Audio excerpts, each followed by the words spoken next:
আমি ওই ব্যক্তিকে জান্নাতের আঙ্গিনায় একটা ঘরের গ্যারান্টি দেই যে ব্যক্তি তর্ক করার সময় নিজে হক এটা জেনেও সে তর্ক থামিয়ে দেয়।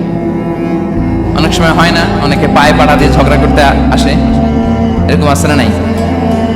আপনি চুপচাপ দেখবেন একটা বাজে কমেন্টস করতেছে, আবার কমেন্টের নিচে কমেন্ট, আবার গালি, হ্যাঁ আছে না এরকম? বিষ্ণু বলেন নিজে হক এটা জানার পরেও আর যাতে তর্ক না বাড়ে, যে তর্ক থামিয়ে দেয় জান্নাতের আঙ্গিনায়, তাকে আমি একটা ঘরের গ্যারান্টি দেই। ওয়াবিবাইতিন ফি ওয়াসাতিল জান্নাতি লিমান তারাকাল কাযিবা ওয়া ইন কানা মাযিআন। আর ওই ব্যক্তিকে আমি জান্নাতের মাঝখানে একটা ঘরের গ্যারান্টি দেই যে ব্যক্তি কৌতুক করার সময়ও মিথ্যা পরিহার করে। করতেছে কৌতুক, ফান করতেছে, আর হি ইজ কিডিং, ফান করে, কৌতুক করে, কিন্তু কৌতুকের সময়ও সে মিথ্যা বলে না। এই স্বভাব যাদের, তাদেরকে আমি জান্নাতের মাঝ বরাবর একটা ঘরের গ্যারান্টি দেই। এরপর বিষ্ণু কি বলে দেখেন, তিনি বলেন ওয়াবিবাইতিন ফি আ'লাল জান্নাতি লিমান হাসানা খুলুকাহু।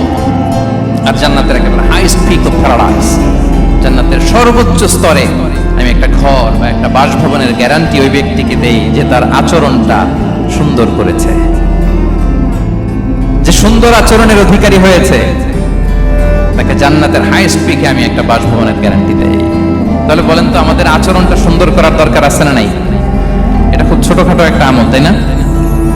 কথা বলেন, দক্ষিণ কোরিয়া প্রবাসী ভাইরা আওয়াজ করে বলেন, এটা কি ছোট আমল?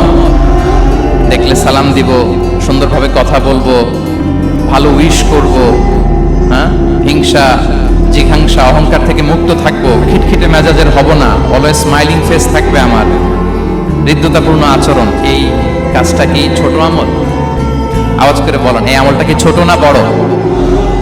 প্রিয় ভাইরা, বিষ্ণু ইসলাম সবার সাথে এরকম মাধুর্যতাপূর্ণ আচরণ করতেন, ছোট থেকে বড়, নারী থেকে পুরুষ, বন্ধু থেকে শত্রু, সবার সাথে সুন্দর আচরণ করতেন। এবং তার এই চমৎকার আচরণে মুগ্ধ হয়ে তার অনেক শত্রু মুহূর্তে তার বন্ধুতে পরিণত হয়েছে।